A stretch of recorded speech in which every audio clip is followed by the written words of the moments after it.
لہٰذا اس بندے نے سوڈانی آرمی کے برابر ایک ایسی فورس بنانے کا فیصلہ کیا جو کہ اس کے ماتحت رہ سکے، اس کی حکومت کا تختہ الٹنے سے روک سکے اور اس کی حفاظت اس طرح سے کرے کہ اس کو خفیہ انفارمیشن لا کر دے کہ اس کے خلاف ملک کے اندر کوئی بغاوت تو نہیں ہو رہی، یعنی کل ملا کر اس کو حکومت میں رہنے میں مدد کر سکے، کیونکہ یہ ٹیم اس کے وفادار ساتھیوں پر مشتمل تھی۔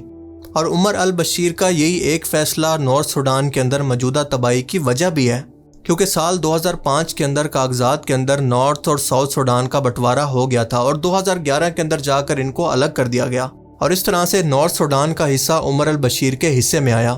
اور اس کے کچھ ہی ٹائم کے بعد عمر البشیر کو خبریں ملنے لگی کہ عوام تمہارے خلاف ہو رہی ہے اور کبھی بھی تمہاری حکومت کا تختہ الٹا جا سکتا ہے، اور اسی ایک خوف کی وجہ سے عمر البشیر نے اپنے ان وفاداروں کو یعنی انٹیلیجنس فورس کو نیم ملٹری کے اندر بدل دیا، یعنی ان کو ہتھیار اور ٹریننگ دے کر اپنی حفاظت کے لیے رکھ لیا تاکہ اگر مستقبل کے اندر فوج بغاوت کرے تو یہی فورس ان سے لڑ کر اس کے تختہ پلٹ کو روک سکے۔ اور اسی فورس کو نام دیا گیا RSF یعنی ریپڈ سپورٹ فورسز، جو کہ اس وقت نارتھ سوڈان کے دارفور کے الفشر شہر کے اندر قتل و غارت اور نسل کشی مچائے ہوئے ہے اور کنٹرول سے باہر ہو چکی ہے۔ یعنی کل ملا کر آپ یہ کہہ سکتے ہیں کہ سال 2013 سے اس ملک کے اندر 2 فورسز کام کر رہی ہیں، ایک تو سوڈان کی اپنی آرم فورسز جس کا چیف ہے جنرل عبد الفاتح البرہان، اور دوسری ہے عمر البشیر کی RSF جس کا چیف تھا محمد حمدان دکالو موسیٰ، جس کو ہیمیٹی بھی کہتے ہیں۔ اب حالت یہ تھی کہ ایک طرف جہاں پر سوڈانی آرم فورسز بارڈر اور سیکیورٹی کو دیکھ رہی تھی تو دوسری طرف عمر البشیر کی RSF نارتھ سوڈان کا گولڈ اور منرل نکال کر اس کے لیے خوب دولت اکٹھی کر رہی تھی، اور اسی گولڈ کو گلف کنٹریز خصوصاً UAE کو سمگل کر کے خوب پیسہ کماتی تھی۔ اس کے علاوہ عمر البشیر کی یہ RSF سیکیورٹی کا کام بھی کر رہی تھی اور اس کے سیاسی مخالفین کو بھی چن چن کر قتل کر رہی تھی، جبکہ ان دونوں کے درمیان عام عوام کی حالت انتہائی خراب ہو چکی تھی۔ بھوک، غربت اور بھوک مری سے لوگ مر رہے تھے، کرپشن، لوٹ گسوٹ سے لوگ تنگ آ چکے تھے۔ آخرکار جب عوام کے سر سے پانی اونچا ہوا تو 2015 کے اندر یہ عوام سڑکوں پر اتری اور ہنگامے شروع ہو گئے، اور ان لوگوں کی ڈیمانڈ تھی کہ عمر البشیر کو اقتدار سے ہٹایا جائے، یہاں پر سویلین حکومت قائم کی جائے کیونکہ وہ ایک ڈکٹیٹر ہے۔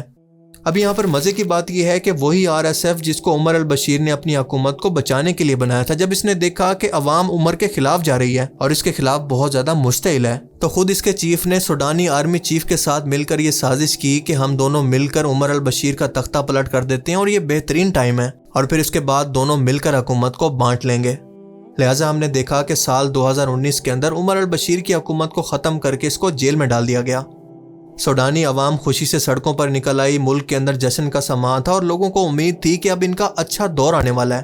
پر یہ ان بیچاروں کی بہت بڑی غلط فہمی تھی، کیونکہ یہ تو برے سے بھی زیادہ بھیانک دور کی شروعات تھی، کیونکہ عمر البشیر کی حکومت کو گرا کر عوام کو حکومت کرنے کا حق دینے کی بجائے ایک بار پھر سے سوڈانی آرمی چیف عبد الفاتح البرہان صدر بن گیا اور RSF کے جنرل حمدان دکالو کو اپنا نائب صدر بنا دیا۔ اب ان دونوں نے مل کر دنیا کو دکھانے کے لیے اور ان کی سپورٹ حاصل کرنے کے لیے مل کر ایک عارضی حکومت بنائی جس کو ٹرانزیشنل سوورینٹی کونسل کا نام دیا گیا۔ اس عارضی حکومت نے وعدہ کیا کہ 3 سال 3 ماہ بعد حکومت عوامی نمائندوں کے حوالے کر دی جائے گی، اور اسی ایک وعدے کی وجہ سے سوڈان کے اپنے آس پاس کے ملکوں سے اچھے تعلقات بنے۔ یونائٹڈ نیشن، افریقن یونین، عرب لیگ اور OIC نے اس کی حکومت کو تسلیم کیا۔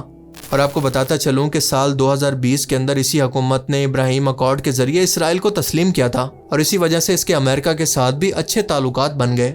اس ابراہیم اکارڈ کے اندر یہ شرط شامل تھی کہ اسرائیل کے اتحادی پر جب بھی کوئی حملہ ہوگا تو اسرائیل اس کی مدد کرے گا، مگر آپ دیکھیں کہ جب سے سوڈان میں تباہی ہو رہی ہے، خانہ جنگی ہو رہی ہے، لوگ مر رہے ہیں، اسرائیل کا اس کی مدد کو آنا تو دور کی بات، اس پر ایک لفظ تک نہیں بولا، کیونکہ ظاہر ہے کہ مرنے والے مسلمان ہیں۔ اب جو مسلم ملک مستقبل کے اندر اسرائیل کو تسلیم کرنے کا سوچ رہے ہیں، ان کو بھی اس سے سبق لینا چاہیے۔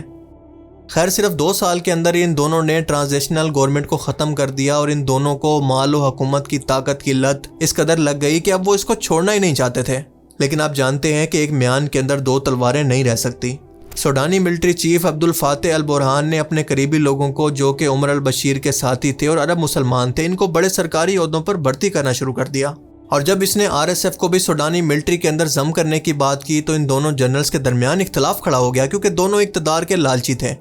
آپ کو بتاتا چلوں کہ ہیمیٹی یا پھر حمدان دکالو عرب نہیں ہے بلکہ دارفور کے ایک بیکورڈ علاقے سے تعلق رکھتا تھا۔ اس بیان کے بعد اس کو ایسا لگا کہ عرب کے ایلیٹ لوگوں نے ہم پر حکومت کر کے ہم کو دیوار سے لگانے کی کوشش کی ہے، لہٰذا اس نے خود پورے سوڈان پر قبضہ کرنے کے لیے دارالحکومت خرطوم کے اندر 15 اپریل 2023 کو سوڈانی ملٹری چیف عبد الفاتح برہان کے گھر پہنچ کر اپنے لڑاکا کے ساتھ اس کے گھر پر حملہ کر دیا، لیکن عبد الفاتح کسی طرح سے بچ نکلا، اور اس ٹائم کے بعد سے ان دونوں کے درمیان اقتدار کے لیے باقاعدہ جنگ کی شروعات ہو چکی ہے، جس کی قیمت سوڈان کی عوام ادا کر رہی ہے۔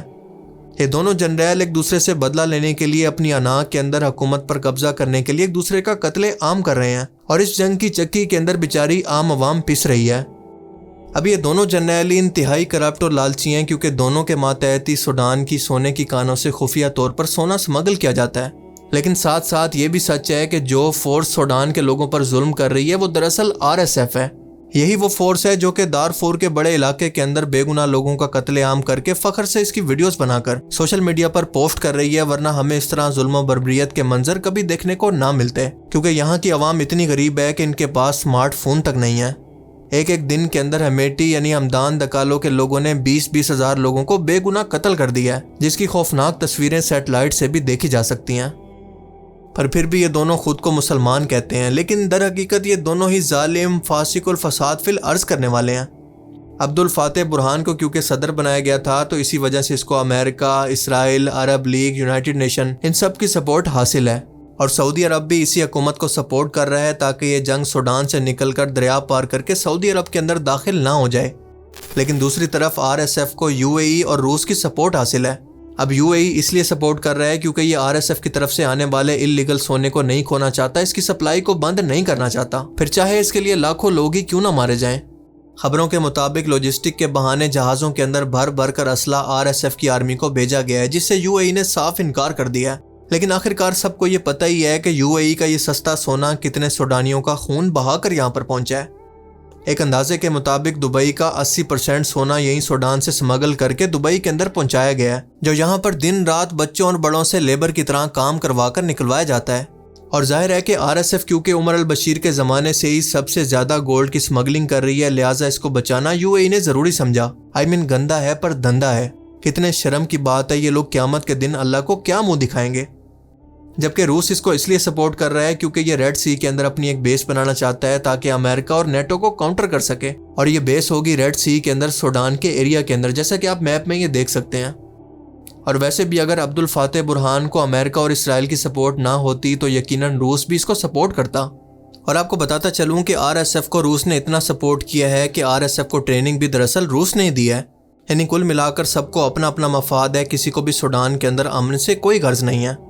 سوڈان کے ریڈ سی پر موجود ہونے کی وجہ سے اور اس راستے کا انٹرنیشنل ٹریڈ روٹ ہونے کی وجہ سے ہر کوئی یہ چاہتا ہے کہ یہاں پر کوئی ایسی حکومت آئے جو کہ ان کے کنٹرول میں ہو، اس کی دولت کو کیسے لوٹا جائے، اور ابھی بھی ان حالات کے اندر بھی اس کے سونے کو لوٹنے کی کوشش ہو رہی ہے۔ جیسے کمزور کو دیکھ کر طاقتور جانور اس پر ٹوٹ پڑتے ہیں، بالکل یہی کچھ سوڈان کے ساتھ ہو رہا ہے۔ اور آپ ذرا غور کریں کہ اللہ پاک نے اسی لیے انسانوں کے لیے مال کو فتنہ کہا ہے کہ اس کی لالچ اور دولت کی ہوس انسان کو اندھا کر دیتی ہے، اس کو پانے کے لیے وہ اپنے مسلمان بھائی کے قتل کو بھی کچھ نہیں سمجھتا۔ اور آپ سوچ کر دیکھیں کہ جہاں پر سونے کے پہاڑ ہوں، وہاں کی 5 کروڑ آبادی میں سے بھی 70% آبادی بھوک اور غربت کا شکار ہو، ایسا کیسے ہو سکتا ہے؟ پر ایسا حقیقت میں ہو رہا ہے کیونکہ جس ملک کے چپے چپے کے اندر سونا بسا ہوا ہے وہی اس ملک کے عوام کے لیے بدقسمتی بن چکا ہے۔ اب اس وقت بچاؤ کا یہی طریقہ ہے کہ تمام مسلم آرگنائزیشن اس بات پر زور دیں کہ RSF کو ایک دہشت گرد جماعت ڈکلیئر کر کے اس پر پابندی لگائی جائے، اور ایک انڈیپینڈنٹ باڈی کو یہاں پر الیکشن کے لیے اپوائنٹ کیا جائے تاکہ یہاں پر ونس اینڈ فار آل اس مسئلے کو ختم کیا جا سکے۔ لیکن ظاہر ہے کہ ایسا ہونا تب پاسبل ہے جب یہ یونائٹڈ نیشن کے ملکوں کے مفاد میں ہو۔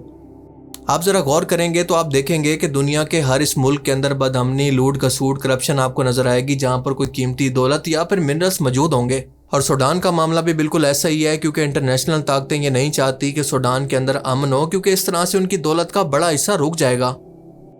خیر اس وقت صورتحال یہ ہے کہ RSF دارفور کے حصے پر قبضہ کر چکی ہے اور اس کے بعد آگے بڑھ رہی ہے، جبکہ دوسری طرف ان کا مقابلہ کرنے کے لیے سوڈانی آرمی کے پاس ایئر سپورٹ تو موجود ہے، لیکن جب تک UAE اور رشیا RSF کی سپورٹ بند نہیں کریں گے تو ان کو روکنا انتہائی مشکل ہے، اور مستقبل کے اندر خدا نہ خواستہ اس سے بھی بھیانک ویڈیوز آپ کے سامنے آ سکتی ہیں۔ لہٰذا آپ کا صرف یہ کام ہے کہ آپ اس کے بارے میں سوشل میڈیا پر اویئرنیس دیں، اس نسل کشی کو انٹرنیشنل فورم پر ڈسکس کیا جائے۔ اللہ پاک سے دعا ہے کہ وہ ہمارے سوڈانی بھائیوں کی مدد فرمائے اور شہیدوں کو جنت الفردوس کے اندر اعلیٰ مقام عطا فرمائے۔ باقی آپ اس بارے میں کیا سوچتے ہیں، اپنی قیمتی رائے کا اظہار کمنٹ سیکشن میں ضرور کیجیے گا۔ Thanks for watching this video. اللہ حافظ.